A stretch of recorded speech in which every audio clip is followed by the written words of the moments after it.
Ik ga skippen als een test.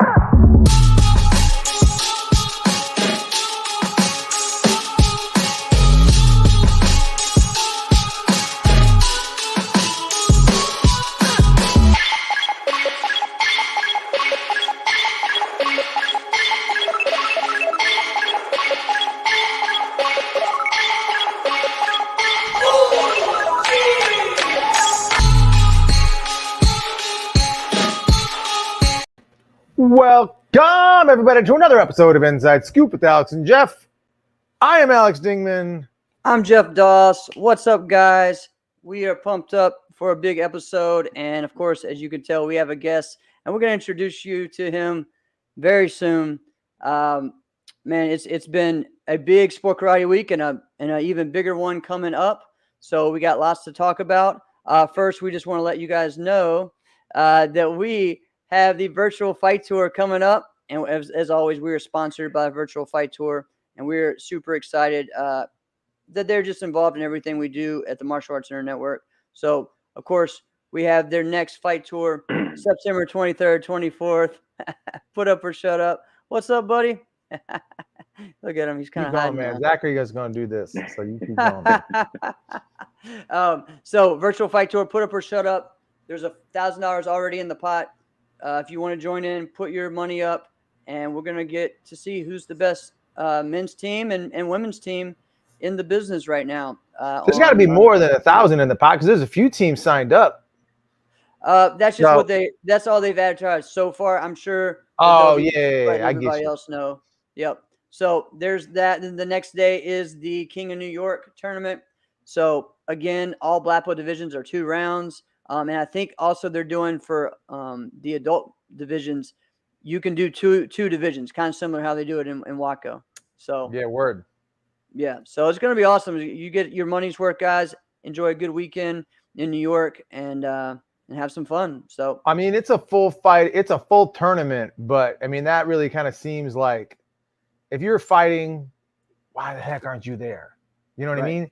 I don't know, Greg. What do you think? Because remember when we did so many tournaments. We were just like, yo, whatever they got that says fighting, even though we don't even know what the rules are, just sign up for it. Am I right?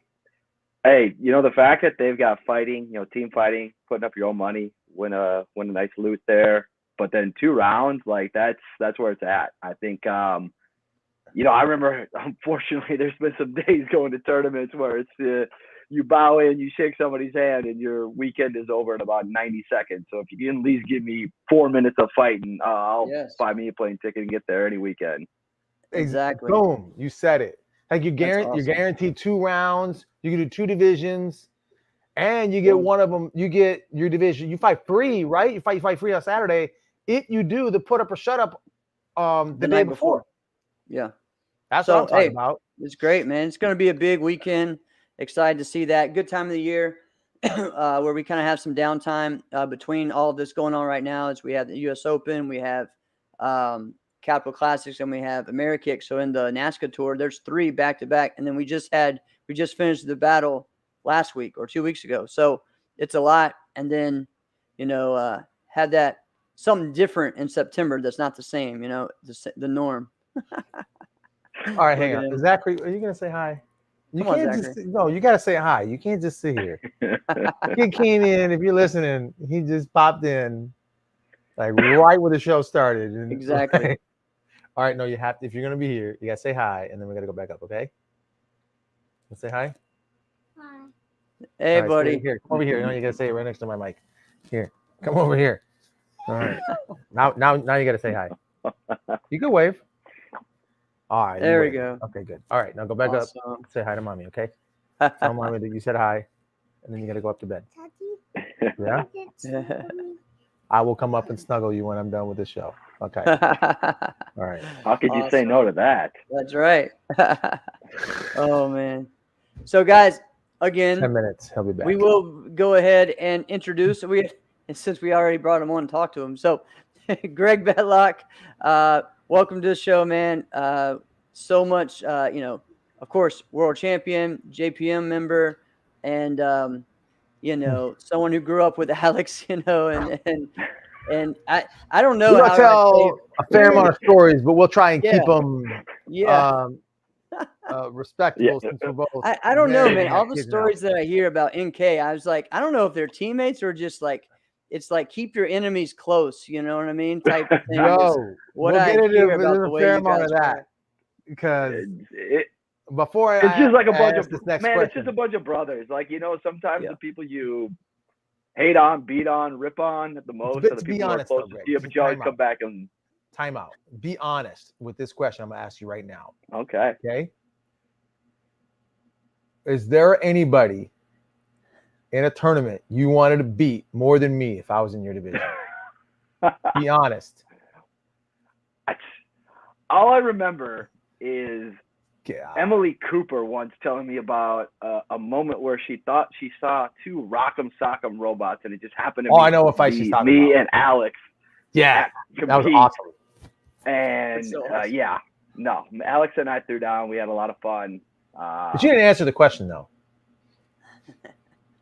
Who else? If I was there, of course. Okay, cool. Well, yeah, because I mean, I imagine that if you beat him, then you wouldn't shut up about it for like every day you saw. You know, you so, said it. Yep. You said it. So Greg, it was one year where Greg got me, I think like 2 or 3 times, and then I hadn't beaten him yet that year, and then I beat him at Bluegrass, but then I couldn't really talk a lot of trash because I had to ride back with Greg and his dad the whole way back, so I couldn't really dig in and be like, yeah, suck, I got you now, because they would have just left me at the gas station. oh man, this is good stuff. But You I got a still question got a though. shot then, don't worry. I've asked this to a few guests before. Greg, you've done it all. You've had some of the most exciting matches I've ever watched in karate tournaments ever. All right, you've gone everywhere. You fought everybody. When you first started fighting on that level, who was the first person to really bust your ass and welcome you to what this level of fighting is like? Yeah, I got 2 answers for this. First, like the first person who really welcomed me to was Brian Ruth. All right. I know. I was fighting for NK Diamond Nationals. I think it was like my first year on the circuit. Like I only fought Battle of Atlanta before that, so it was like a school fighter and everything like that up to that point. We won. We beat some local team, and then I think it was me, Alex, and couldn't remember who Jamie Cravens maybe BJ, not 100% sure, but Brian was fighting for Straight Up at the time. Yeah, it was Jamie. And back in the day, when you're like young and you think you can blitz from like across the ring and you just have all this energy, and so I thought like I'm gonna blitz Ryan Ruth.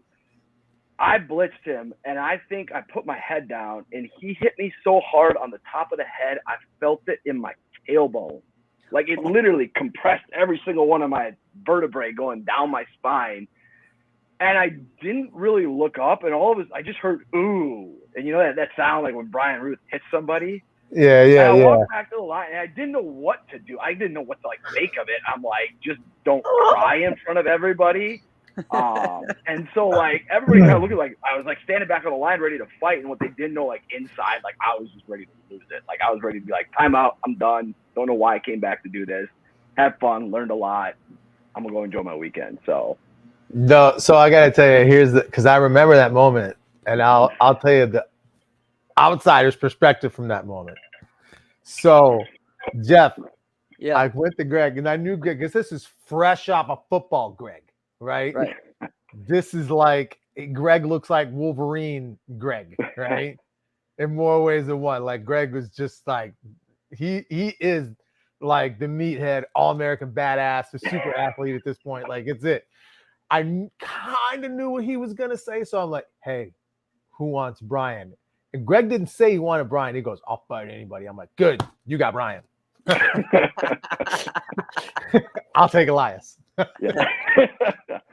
Yeah, first mistake of many made there. Right. So Brian, and now Greg approached that like everybody really should, like any young fighter who really wants to like test their skills, Greg approached that exactly the way you should. You just go out there. Brian Ruth is the badass, right? And Greg really, he did not back down. So that moment that Greg was talking about, here's how it looked on our perspective. So I think it was Muhammad Jahan Bosch who was the center, and Muhammad puts his hand up, and Brian just jumps the gun and goes right in between Greg's eyes. Greg doesn't move, right? Greg just goes pop and just stares at Brian, right? Now Brian is slow, right? He's quick, right? So it wasn't like it was like, oh, how'd you get hit by that guy? No, Brian is a knockout artist and he's fast, right? So he hit Greg. Greg just snaps and just stares at him with this scowl, right? And that was the ooh. Everybody's like, ooh, because Brian hit him. But then it was almost like, oh, because Greg didn't move. And then he just steps back and puts his hands on his hips. And we were like, who the frick is this guy? Right? He's bionic. How's that possible? So, yeah. I'm paying for it now, man. But that was kind of it, though.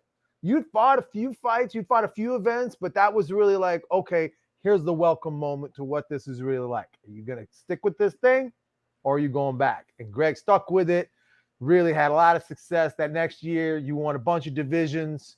Then eventually at the end of it, found yourself a JPM member. And then, man, you just took off. Yeah. What was the second one, Greg? Because you said two people, so. Oh, that's right. So it's funny, actually. The second one, I fought my first fight of the next season and compete. I fought Keon from, I believe, Velocity at that point. Okay. And again, me not having a ton of tournament experience and everything like that. You know, Keon throws like those 360 round kicks and like all the back turn. I mean, he is like a whirling dervish and just like strong and super athletic, man. Wasn't expecting that at all. Right off the first get-go, he hit me with a 360 round kick, and I'm like, okay, this ain't no local tournament here. I better put my big boy pants on and try to figure out how to do this fight. So, oh man, it's good stuff looking back, especially just especially when you're starting. You know what I mean? Like just remembering those things. I did a lot this week as well, just thinking about stuff. Like it's just funny the way it was, like, and you got to get back in your head of like how you were really feeling at that time, you know, and now looking back like 20, 30 years later, it's completely different with everything that we're doing.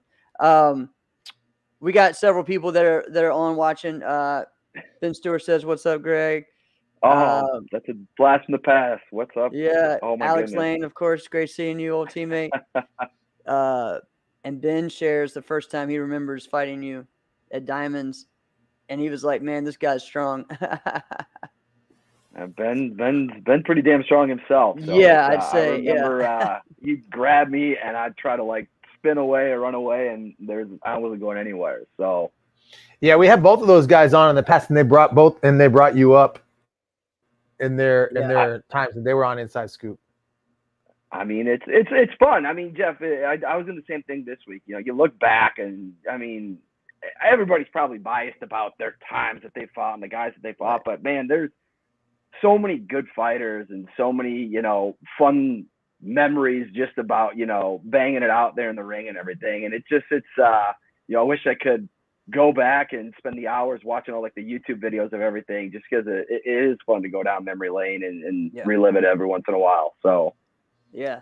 We're going to talk about that. When we went to battle, because it was like trying to tell people what battle used to be like, you know what I mean? And we even did a show about that, like what that was like, and as a kid going there, you know. So yeah, it's definitely cool just to think about those times. So go ahead, Alex.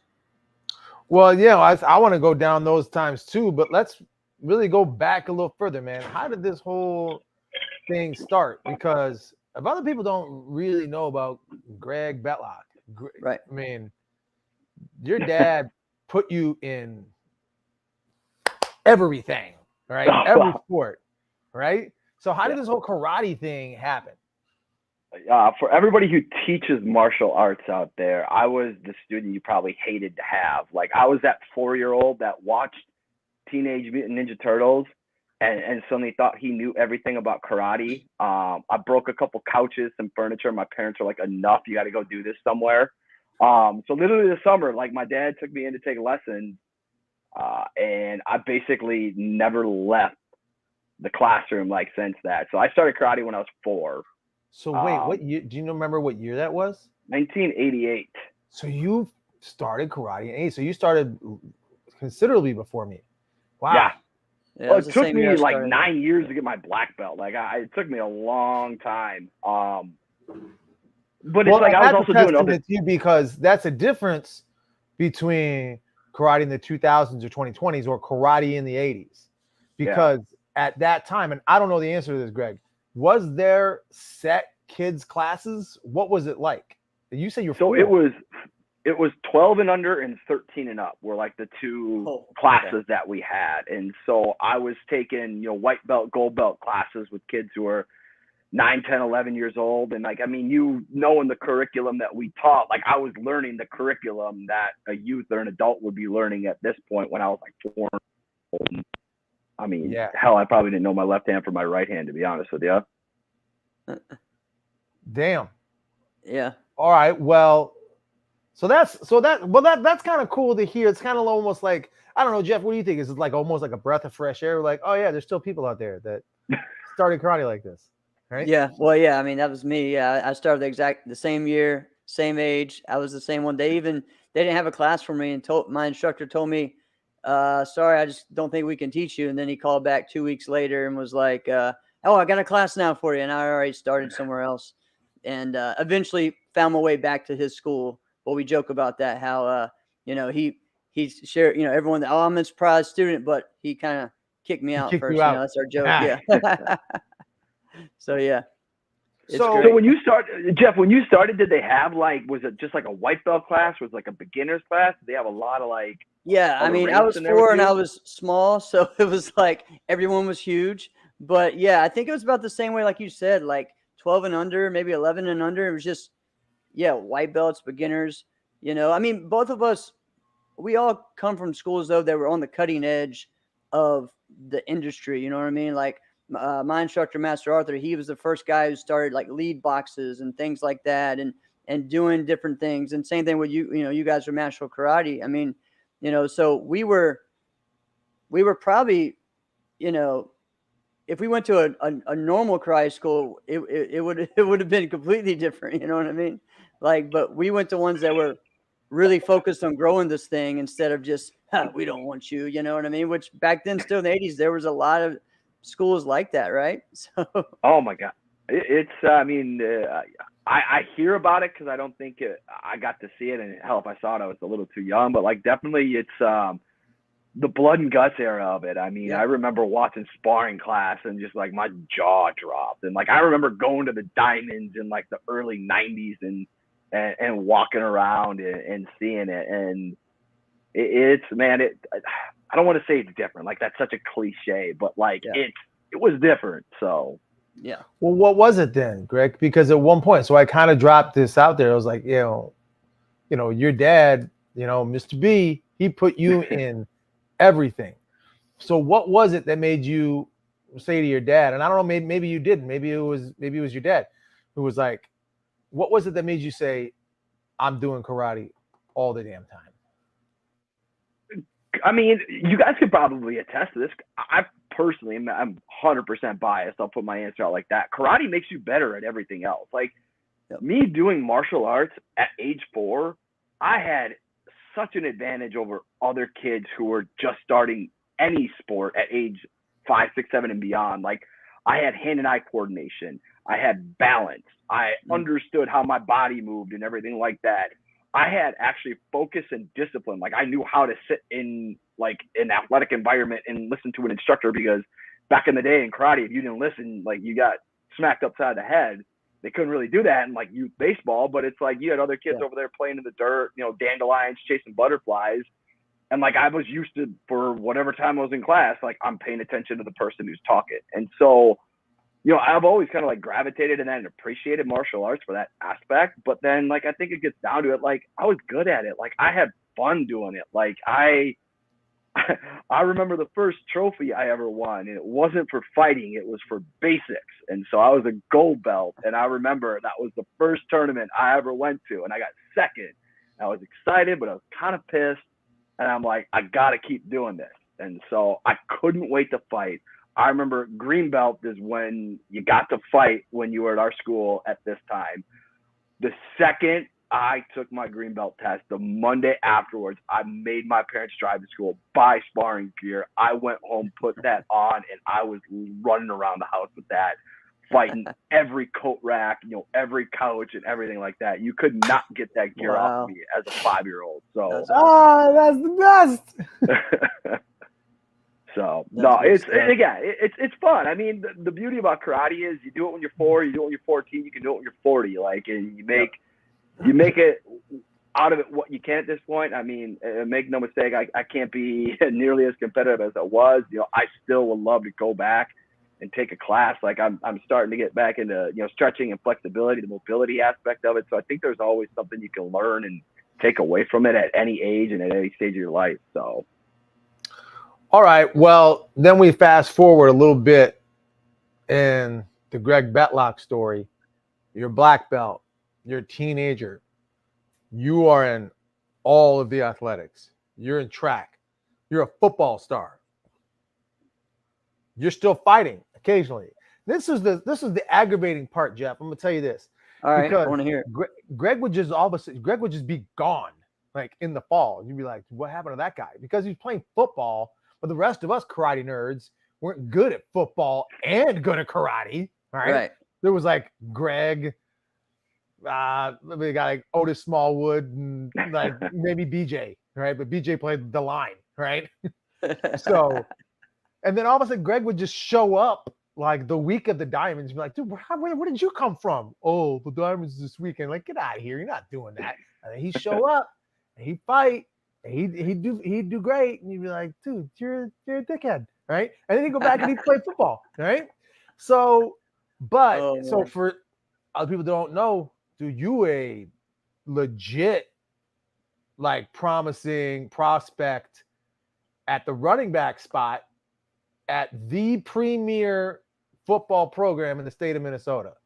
Eden Prairie High School had like over 400 people on the team. Is that right? Yeah, I think like my senior year, freshman through senior, we had over 400 people. Like our varsity team had 130 people. We had to double up numbers. I think we had like 5 or 6 freshman teams or something like that. So look at that. Wow. His football team had more people on the team than some high schools had students. Yeah, my high school class was 175. So yeah. Look at that. His football team triples your high school. Yeah. And so it's not just that. It's like, so what that said is people would jump and stop me if I'm getting this wrong, Greg, because I'm not going to get it all right. People would just be like, oh, no. I live in that school district. Like, no, you don't. Right? Because they wanted to go play football for the Eden Prairie program. Okay. And so Got it. Greg is there. You had some track titles too, didn't you? Didn't you have some titles in track? A lot younger. I'll tell you, man. The more I bulked up for football, the slower I got. So I was short. I was fast in the short, but them track guys, they can fly. So back in the day when I was a lot younger, I did well, but nothing really to write home about at this point. So and all to say that was like it was definitely like helping your football career. Yeah. So then you won a couple of state titles. Mm-hmm. You won a couple of state titles. You're one of the premier prospects. It's thought of like, dude, it's not, is this kid going to go D1? It's where's he going to go? And then what? Unfortunately, I broke my foot my senior year. So I had a pretty serious injury. I had to have like 2 surgeries to fix it. Happened one of the last games of the year. So in November, so probably the worst timing when it comes to like recruiting and everything like that. Unfortunately, a lot of the D1 schools ended up backing out. A couple were still out there. And me, at that point, cocky 18-year-old, like still thinks I can walk on water and stuff like that. I'm like, well, I'm going to go try to make it at the best program, in Minnesota. So instead of taking some scholarships elsewhere, I decided to walk on at the University of Minnesota. And that was that was much like that Brian Root fight, baptism by fire. Let's just put it that way.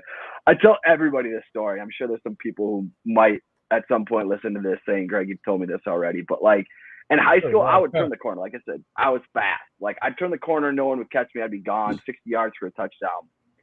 In college, like the first or second week of practice, I'd turn the corner.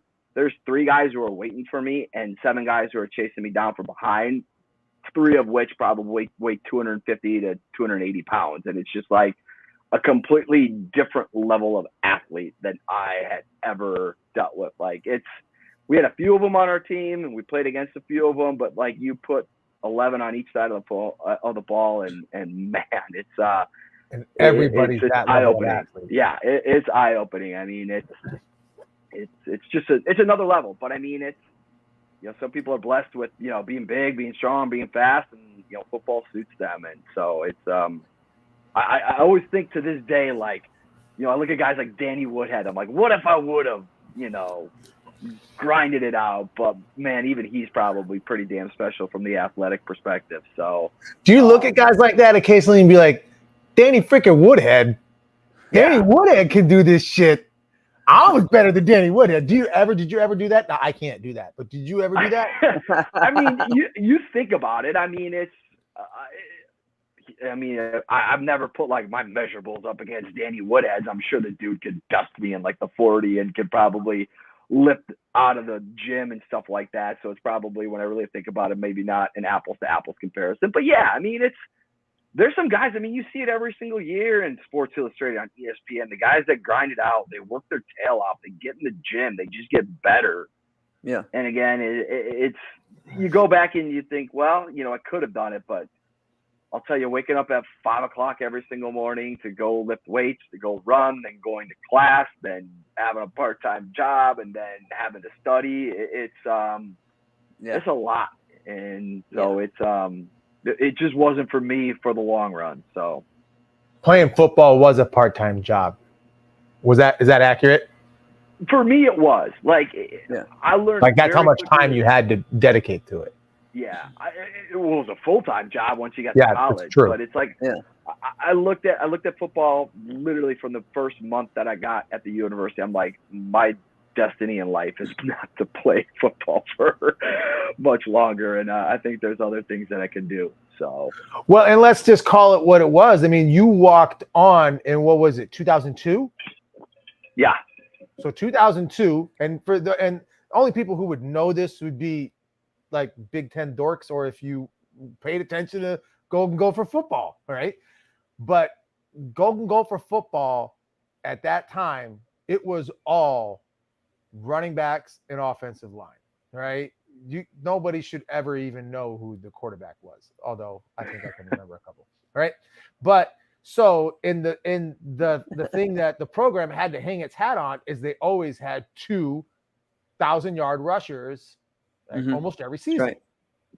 Now that time they had probably the best running backs since then that they've ever had in Marion Barber and Lawrence Maroney, both NFL running backs. Marion Barber, who got drafted by the Cowboys, bounced around, played for the Bears a little bit. Lawrence Maroney, first-round draft pick by the Patriots, really. He was on that 2017, right? So I think so. He was. Yes, I think he got drafted in 06, right? So, but Marion Barber, that's what Greg, so that's what you're sitting behind that. You're sitting behind. What is that like? I got a great view of every game. I got to watch as close as anybody else on the sidelines, but I knew there was no way I was going. And the funny thing is, like, you bring up those names. There was actually 2 other guys that played in the NFL my freshman year, in Thomas DePay, who was a 1,000-yard rusher back-to-back seasons, played fullback for the Philadelphia Eagles, and actually played for the Minnesota Vikings, but unfortunately got hurt and couldn't play. And then Terry Jackson, who's like the guy that nobody knows. Terry Jackson was a second-team All-Big Ten running back my freshman season. Literally, Barber got hurt. DePay was playing the fullback, and that was a year before Maroney got there. was the man. And then all of a sudden, Barber gets healthy. Tepay's still there. Maroney gets there as a true freshman. And this guy who's an all Big Ten running back goes to being literally fourth string. And so I'm like looking at him. I'm like, he was the star of the team last year. He's fourth string now. What does that make me? Like ninth string or something like that? But wow. No, like I actually checked off one of the bucket list things in my entire life is I actually made it into a video game. So I still video game.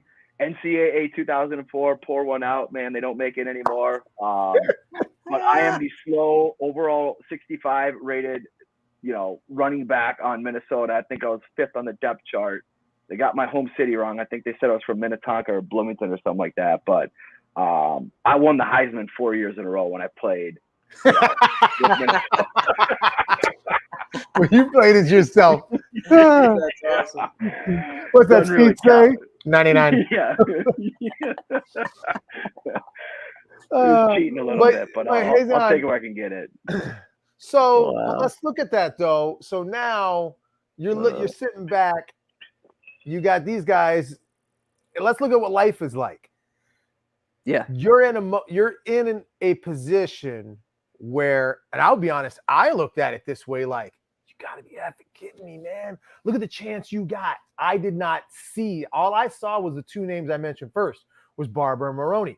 I forgot about Tepay, and I forgot because then they also, after that season, then they signed 2 All-American running backs as well after that. Yeah, Gary Russell, who also went to the NFL. He played for others. Raiders. Was a 1,000-yard, and then we had a couple guys that weren't really as good as all of them. Like Justin Valentine played fullback a little bit. I'm trying to think if there was another one, but yeah. I mean, it was Glenn Mason to run that stretch offense. What is life like then? You're looking at that. What's life like?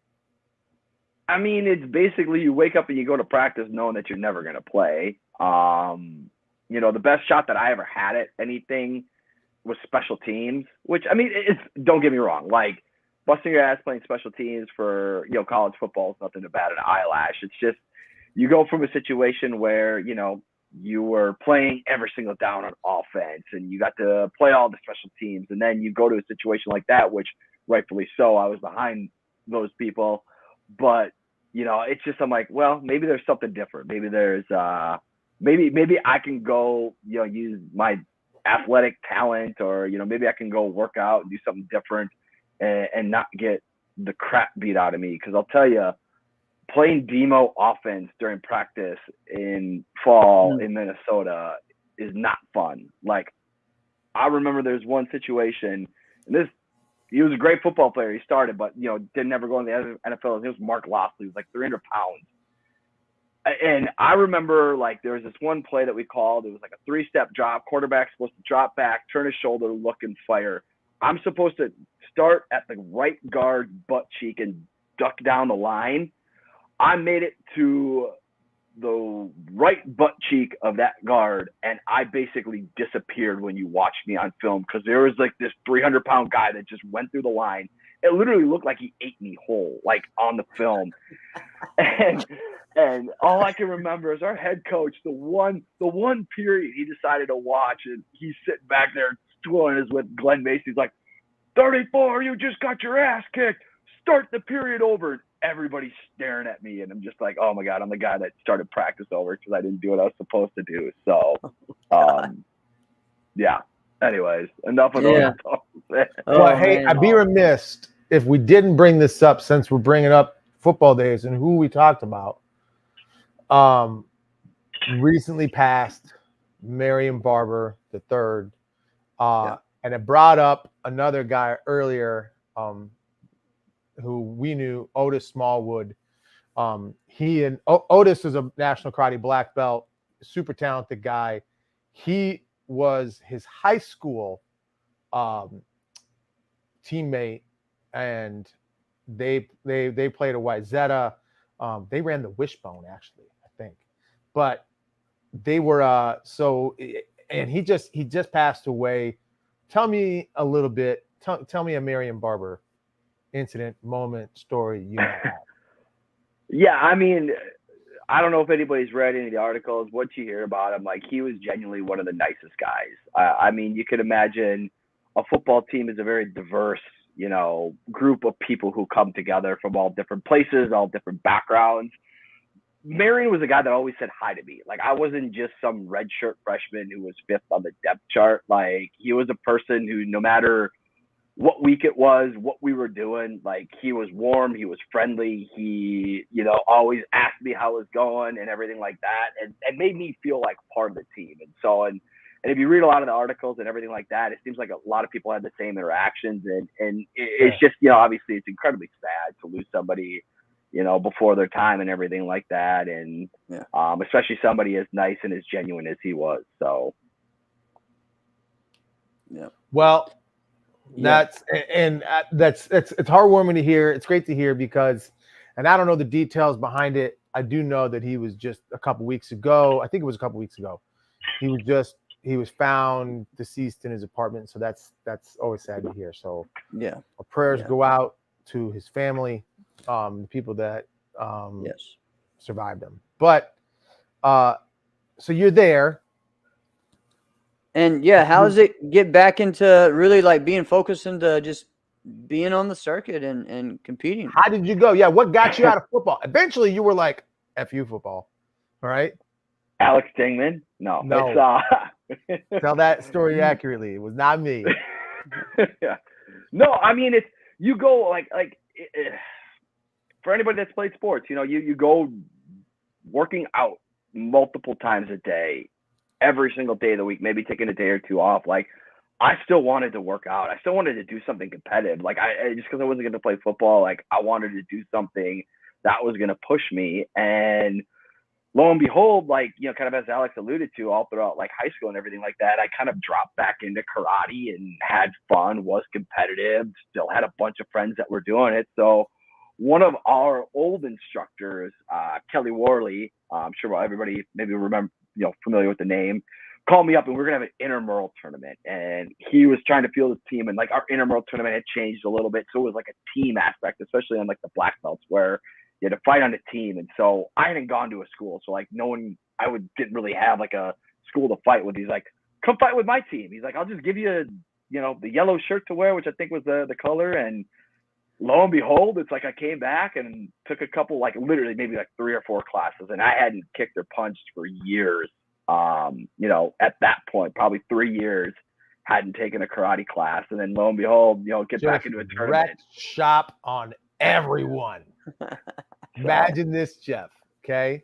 Uh-oh. A guy who's just used to what he was describing, like just hitting the hole and like disappearing because 350-pound dude just swallowed him. Right. What's the worst thing that's going to happen to you now? You're going to get a defensive sidekick by skinny leg Alex Dingman at that point. Right. Exactly. What are you afraid of? What are you afraid of? Right. Like he was explosive, like scary explosive. And we're like, who the heck created you? Right. Yeah. So, man. I'm going to take it from here, guys. So listen to this, Jeff. I got to tell you, this is the funniest shit in the world. Gotta hear. Greg is like, F football, I'm done. I tried to talk Greg back into football. I'm like, don't give me football. You give me football. Look at, they're going to give you this. He's like, dude, I'm done being a blocking dummy. I'm done with football.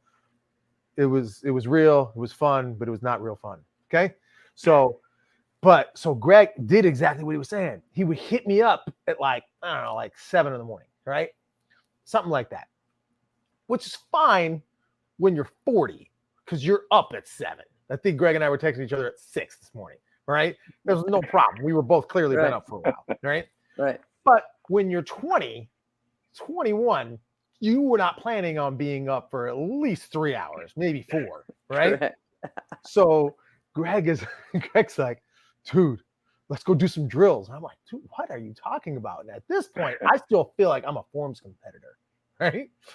That was done. That was done. Insert Greg Betlach was my last of my form days ever. Greg wanted to do, and people should really think like he did at the time. Yeah. He's like, I need to train karate like I train football because karate's fun, and right now football isn't. Right.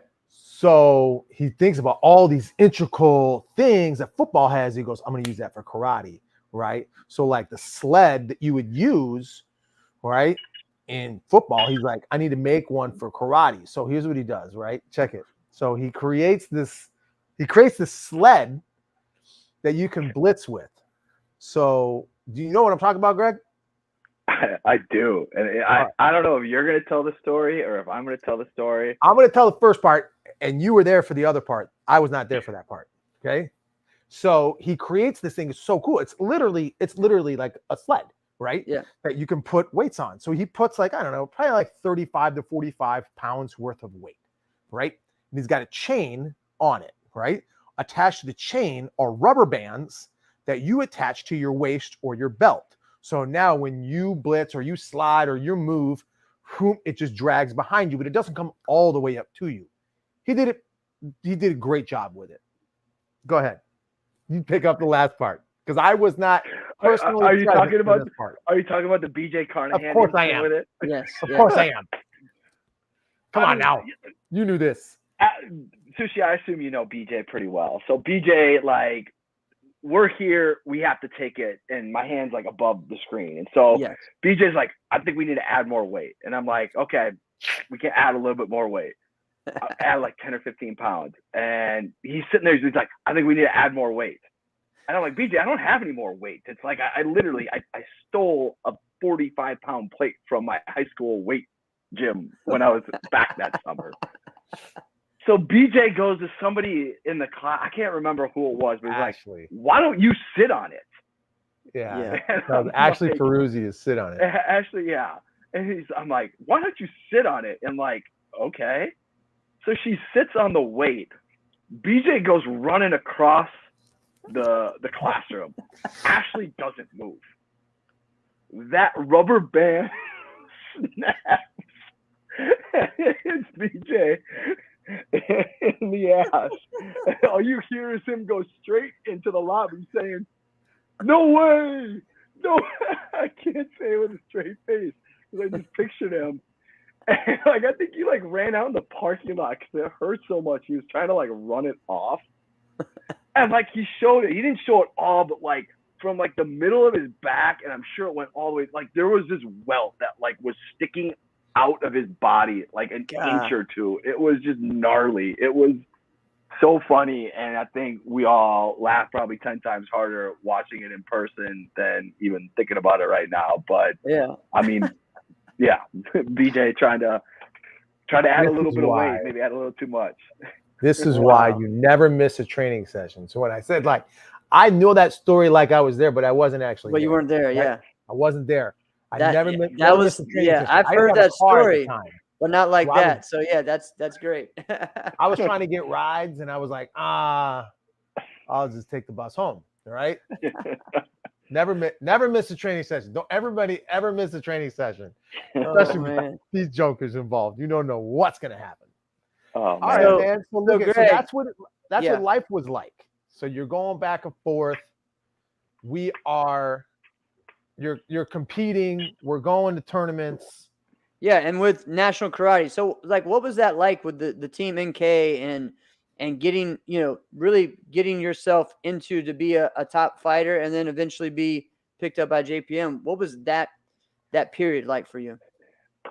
Yeah, I mean, it's, fortunately, National Karate's got a lot of people who have been competitive on the national circuit. I mean, Alex for himself, Elias Lemon, prior to us, there's several people that went out and competed. And so, asking around, but just tagging along. Like, I think the first national tournament I ever did after doing maybe like one or two local was Battle of Atlanta, like 2003 or 2002, 2003. And, I was always told, the best national fighters are the people who have the most success on the regional circuits, and then they just move up. It takes them a little bit to get adjusted. And so I'm like, what the hell do I have to lose? And, we'd always train. And like Alex, I'm sure, has probably shared many stories on this podcast. I could probably go on for days, but it's like, as much as it was work, it was fun to train with. Like, I mean, we had a great group of guys and gals that got together and they were competitive, they were good, we were friends. Like, I mean, literally, we probably worked out Monday through Thursday from 9 o'clock at night till 10 or 10:30 every single day, and then once on the weekend. But yeah. And so it was good. Like, it was phenomenal to get that level of competition in the school to get ready. Yeah. So it can't get you ready for what like game time's like. But so, you know, I went out to the battle. Had fun. I had a lot of success. I think, you know, I had a couple good fights, fought some top guys. I fought Jotty that weekend. I fought Joey that weekend. Lost to both of them. But, you know, I kind of looked, I'm like, okay, you know, that wasn't that bad. I think I can do this. And then it's just, you know, the more you do, the more you kind of just tag along with people. And I think that's what Alex and I did for like the next 2 or 3 years. It's, you know, we talked a little bit about this before. It's like, how can I get the cheapest flight to Atlanta or to DC or to California? And like, from there, it's like, how many people can we fit in a hotel room? And then it's just like, let's fight. Let's try to do as much as we can with this, and sign me up for team fights, sign me up for division. If they had a super fight, sign me up for a super fight, and just get as much experience as you can. And then eventually, I think like everything, you know, the game starts slowing down. If you practice hard enough, practice should be harder than the game. And you know, you finally kind of can put it together. So it's got, I would say, lucky a couple of times, you know, learned a lot, and you know, was fortunate enough to win a couple titles here. It's the fun ride. Hold on. Yeah, you're breaking up on us. Me? Yeah. I think it might be the buds, but I don't know. But hey, I'm gonna ask you this, because I asked a couple of guests this in the past. I remember I asked Kevin Walker this, because I felt like I knew, but I wasn't quite sure. I'm gonna ask you the same question. Do you feel like you had like a fight or a moment, you're like, that was the turning point from you? Like, you're a very good fighter, and now this one kind of set you over the edge. Is like, all right, now you're thought to be one of the ones that's supposed to be in the end of the tournament. Do you have a moment where you were like, this was the one? Yeah, battle. I think it was battle 2005 against Jason Borelli in that title, that super fight title. And the funny thing is I go back and I watch that fight. The end score of that fight was 15-14, and I was beating Jason 4-2 with 5 seconds left. And he hit me with a jump spin hook kick, tied it, and we went into overtime. And I think the running total of that match was like 11 minutes or something like that. Or maybe it's not. I don't know. It was something where it's like, I look back and I couldn't believe it. Like, I actually went and bought the DVD from Black and Blue, and they don't even have the full fight because they had to cut it up because I have no idea why. Like, the fight, like, you missed some time in it. It's still like 7.5 minutes long. But I remember that fight. And Jason's on, you know, in my opinion, Mount Rushmore when it comes to, you know, sport karate fighters and everything. He's like that. Yeah. And, you know, to be able to hang with them and to look back and say, you know, I was one silly mistake out of, you know, winning that fight, you know, that kind of like really solidified the fact that it's like, okay, I think I can do this. I think I can be competitive with just about anybody that's out there. So.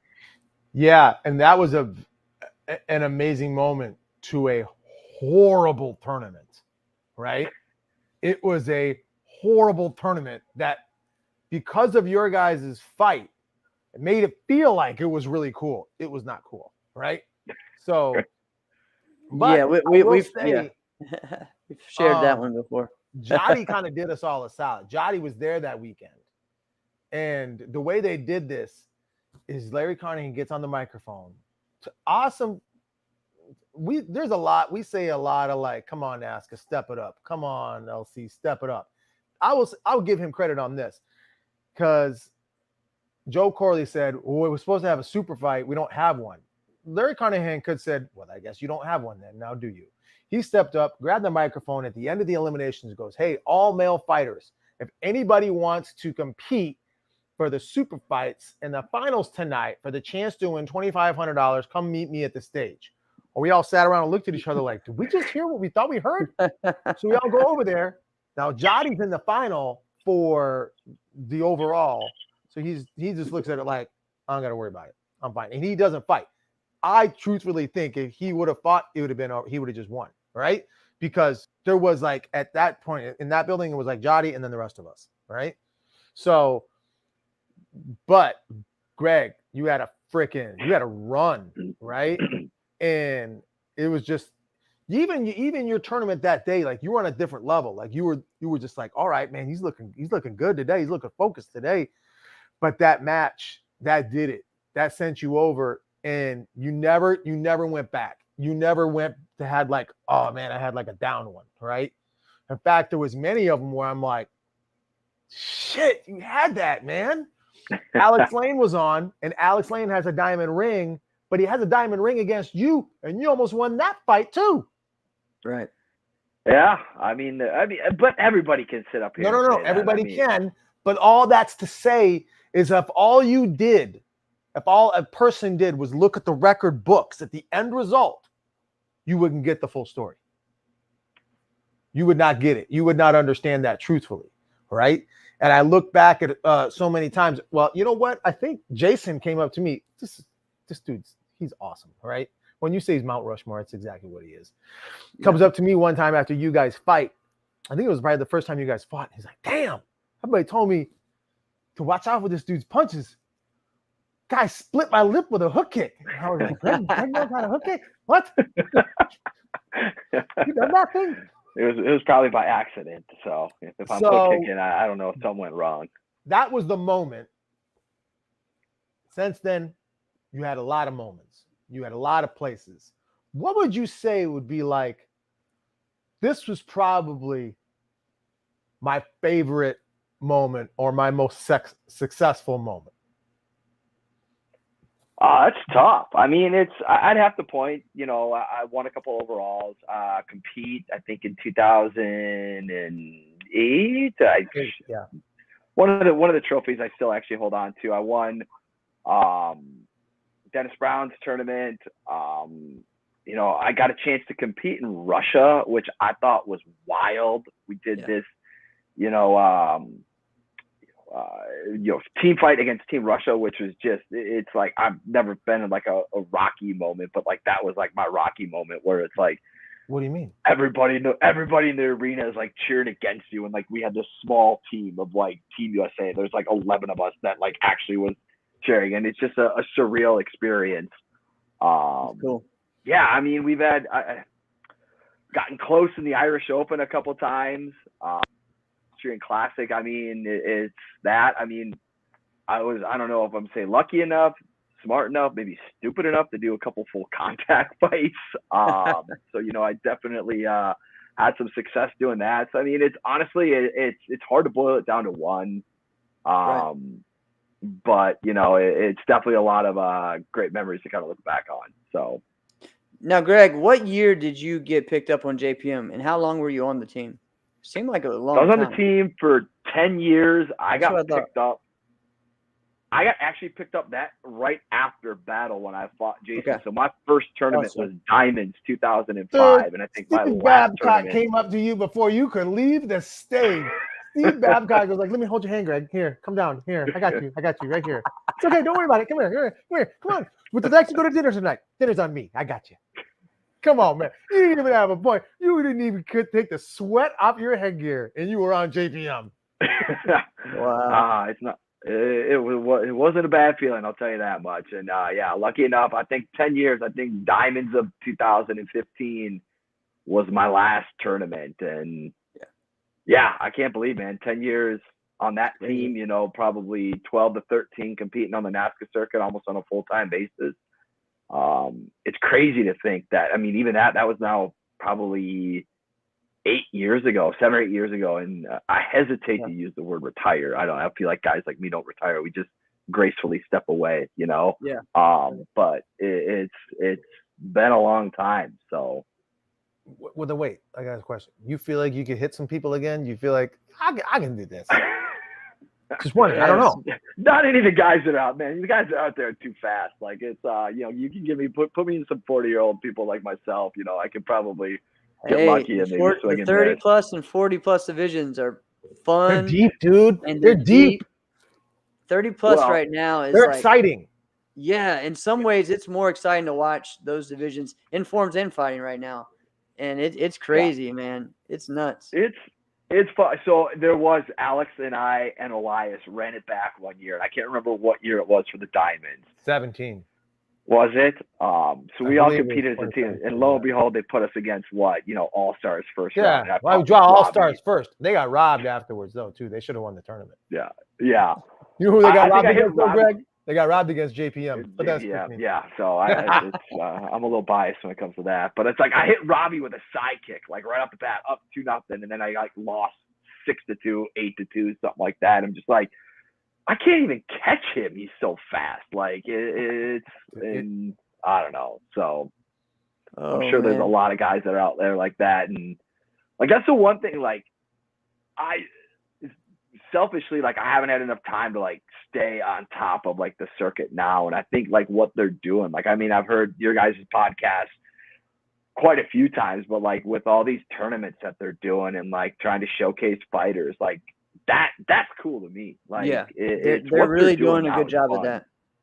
Yeah, I think that's something that in your day, and I mean, really from that 2005 to 2015 range, that 10 years, that was something everybody kept asking for, you know what I mean, wanting more.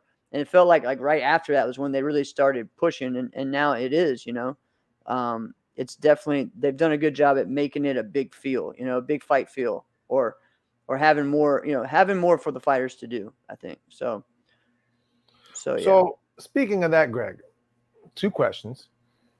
Well, 1 question, 2 parts. Who's a fighter? Because you say you're like, I don't really know a lot of the guys today. I'm kept up. But who is somebody that you know of today that you would think, you know what? I'd love to have that match. That would be exciting. Well, I mean, Bailey Murphy is the best fighter right now, like from what I've seen, and if you're gonna fight, why wouldn't you want to fight the best? Like, I mean, that hands down. Right. Like, it's I probably get my ass kicked, right? And probably no doubt about that. But it's like I don't want to be this guy. I never wanted to be this guy that got known for like ducking people. Like, I'll go in there and I'll go toe to toe with anybody, and I'll go down swinging. I probably went down swinging more than a handful of times, but it's like if you're gonna do this, you might as well challenge yourself against the best. So, so I know I've watched some fights with him. Yeah, I've watched some fights with him. I'll be honest with you, man. I get more nostalgic than anything when I pop on YouTube. So I go back in the day and I try to watch some of the old school stuff. So well, that was my next question, though. Who's a guy that you say that you feel like I wish I could go back? I'd like to fight that guy, but he was before me. I mean, how much time do you have? Like, I go back and watch, like, and we can even talk, like, different versions of people. Like, I mean, Pedro Xavier. Right. Just, I would love to see if I could even lay hands on him. Anthony Price. Like, the chess match that it is, Richard Plowden put in there. You could even go, like, when Brian Ruth just moved up to adult. Like, he was killing people. He was killing people. Mike Palmero, early 90s, just on fire. Like, I mean, and again, I could go on and on, but like those are the guys that like when I first got my black belt, like I looked up to them. And like as much as I went to the Diamonds, the forms were cool. Like I couldn't do a 540 or 720 to save my life. I liked watching the fighters, and like those guys just to me, I still have VHSs of a lot of the Diamonds from the early 90s, and like that, those are the fun fights for me to watch. Timeout. You still have the tapes? Yeah. I permanently borrowed them from the South Minneapolis karate school. I permanently borrowed them. So wait. Okay. Now I'm into this. Now I'm focused. Wait. They literally just on a VHS? Yes. I got to figure out some way to get them on a DVD. So they're wrecking my folks out. How to get it to a DVD, then how to get that DVD to a drive. Yeah. Because even like if I was to put a DVD in this, I can't put it in this laptop. Right? Where am I going to put it? True. Nothing. Oh, man. Hey, so Greg, just going back to your JPM days, sum up just what that experience was like. Maybe one big moment or something. That was up and down. You know, yeah. I mean, there was a lot, and I feel like during that moment, like you were like the leader of that team. Like you were the heart of JPM to me is what I felt like. So You were the most consistent. You were Yeah. that guy. yep. Yeah, it's tough to say. I mean, it's amazing having the opportunity to be on that team. I mean, you guys have been on some pretty phenomenal teams yourself, like being surrounded by the talented people that are there. And I think some of the funnest things is to fight with the different people. Like I always looked up to Damon Gilbert. Damon Gilbert, I told everybody, is like my karate sport superhero, you know, and like to get on fight on the same team as him was just awesome. And probably the thing that I will say that stands out the most, and just because it was like the adversity that we overcame, I think it was 2006. So I was still fighting on the B team because I was relatively new. And I think like Preston, I think Alex Lane were on the team before, and there was somebody else who was fighting on the A team. And it was me, Elias, and Trevor. I think it was Jesse Goldberg. Well, Trevor was still We're fighting on the B team. And Elias got DQ'd because he like punted some dude in the face the first round of the U.S. Opens. And Damon Gilbert literally was getting off a plane, and they're like, Damon, get your gear on. You got to get on this team. And we actually, as the B team, went and won that tournament. Like we went through our entire bracket. We faced the other JPM team on stage, and we beat the other JPM team. And that's like with Elias getting DQ'd first round, with Damon like literally coming off a plane and fighting 4 or 5 rounds of team fights on a Friday afternoon. Wow. So that was just fun, just because I remember just kind of the unique experience of me being still relatively new on the team, and then all that stuff kind of coming together. So That's cool, man. That's cool. That's good stuff. Oh man. And as far as why what are you currently doing now? What is life like now? yeah, I got much like Alex, I got 3 kids. I got 3 daughters, so they're 2. Oh man. I got a 4-year-old birthday coming up in about a week here that we're going to be celebrating. I got a will-be 6-year-old. So we got a busy household. I wouldn't change it for anything. I love chasing my kids around. Love, watching them play sports. They're into hockey, which, go figure. I have no idea why. How did that happen? Because when you got Jules in hockey, I remember thinking like she was like 3, wasn't she? Yeah, I mean everybody in our neighborhood plays hockey. So like when it snows up here, people go out to the ice skating rink. So she just wants to play with everybody in the neighborhood. So yeah, so it's I got to tell this story. You guys will get a kick out of this. So like me being the dad, like wanting to help out, like this was her first like official year of like team hockey. Like she's done like the camps and like the learn how to skate programs. So we get an email from her coach just saying, hey, so-and-so, I'm the coach. These are the other assistant coaches. This is how practice is going to work. We're looking for blah, blah, blah, blah, blah. I send him an email and I'm just like, hey, Marty, I don't have any hockey experience. Would love to be a helper. I got some skates. I'm not very good, but if you need anybody to get out there and help, let me know. And he goes, oh, thank you for helping. I come to find out, like, the coach of her team is a guy by the name of Marty Surdich, who won the Hobie Baker back for Colorado College, which is the award for the best Division I hockey player. He played pros. And I'm thinking this guy's here watching my email being like, who the hell is this guy? And like, no, we don't need his help. I'm going to teach him as much about hockey as I'm going to be teaching these 5- and 6-year-old girls. So, so yeah, needless to say, awesome. I just was a spectator. I sat in the crowd and I watched 5- and 6-year-olds play hockey. Only Edina could do this. So where Greg lives in like the one of the hockiest towns in America, right? So how is that possible? It's cool. It's whatever. Yeah. So you live in the hockiest town in America. Yeah. So no, it's been fun, man. And in fact, before world got all crazy with the pandemic and everything, I went back to our local school. I was fighting with some of the kids here a little bit, trying to get back into it a little bit. I think I need to do it a little bit more. It's funny. Jeff Seidner sent me a picture. I guess I'm still on a Macho magazine somewhere where I actually had hair and stuff like that. So. Yeah, I posted some of those pictures today. So. Oh man, good old times. Yeah. Yes. I guess I collect my royalties. So question. Yep. Well, we'll wrap it up too. So you hinted at this, G. You said like, man, you never really retired. What would it look like if you did fight again? I don't mean like you're fighting. Like, what would it have to take for you to be like, yeah, I'm gonna fight at that event? I mean, it wouldn't take a lot. Like I wouldn't fight unless I knew I could be competitive. Like, Wait, I didn't hear that. So you wouldn't fight unless what? You wouldn't fight unless I couldn't fight unless I couldn't be competitive. you could be competitive. All right. Yeah. Turn Siri off here. There. I need to be. I realize that about myself. I can't turn that part of my brain off. Like, I can't just do something for fun. Can't play golf for fun. I'm Right. terrible at golf. I think I should be good, which don't know how that thought ever entered my head. But it's like if I did karate, I wouldn't want to just do it for fun. Like, I'd want to go and I'd want to be competitive. So I would love to go and find some people to train with and everything like that. It's just, I mean, the older you get, the more stuff you've got going on. It's just the ability to find the time. And Right. I remember how much time and energy it took to get to where I was before, and I could never get back there. But I would imagine that it would take a lot of time and energy just to get to a point where I could be competitive and, you know, feel like a level where I would completely embarrass myself. So, So diamonds I this don't year. know. All right. What guy? Yeah, so this Yeah, year. so diamonds this Jeff. well, maybe you never know. We'll see. That's right. I'll do you a solid. When I said the same thing though, right, Jeff? Did I not You say did. the same thing? Like, You who did. freaking retires? I have actually enjoyed. You've done this before though.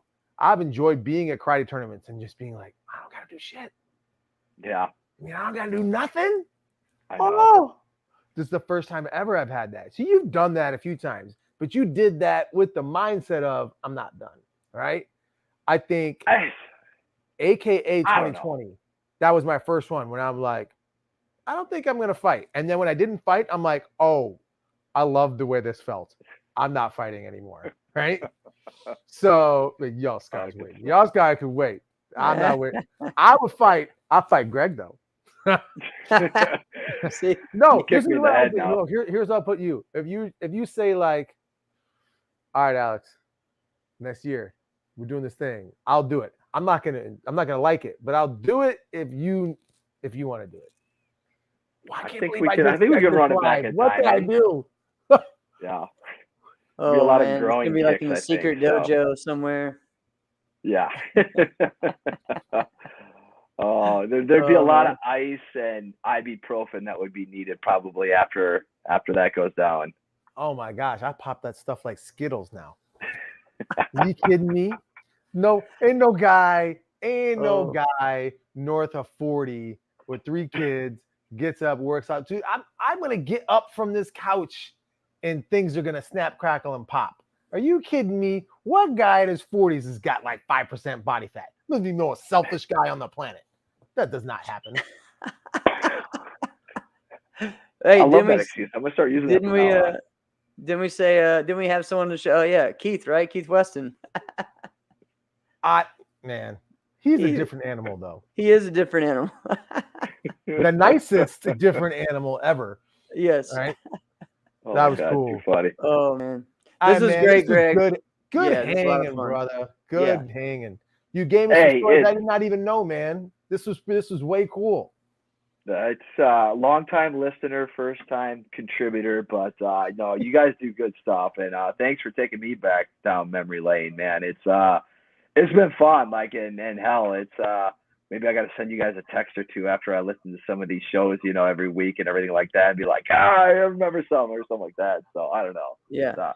It's been a ton of fun, man, and awesome. we'll Diamonds 2022. Maybe we can rally the whole crew back and you know, get the old black and blue division back together. About a couple of months. Are you for real? Oh, it is only a couple of months away. I can't believe it's July already. Oh, come on. Maybe 2023. You know, we'll put that out there a little bit. All right. Good. No, hey, guys, I can't thank you enough. It's I mean, you guys said you guys had fun. I probably had way more fun doing this, so I couldn't thank you enough for having me on the show. And definitely keep up what you guys are doing. It's been a ton of fun, and yeah, looking forward to the shows coming up. So look at Mike Bates. Mike Bates trying to get us both out here in a couple months. He's trying to get me to break something. It's hard enough, Mike. I got to fight Miles every week. Miles is the fastest end-to-end blitz on the planet. I don't care what anybody says. Like, oh, that's blasphemy. Stand in front of Miles Bates. you won't have a defensive strike that hits him. But anyway, all right. Oh so, man. Teams looking for somebody. Eyeball Miles Bates. But anyway, all right. Dude, this is fantastic. Yep. Great hanging in. Tell Kate I said what's up. This has been another episode of Inside Scoop with Alex and Jeff. I'm Alex Dingman. I'm Jeff Doss. See you guys next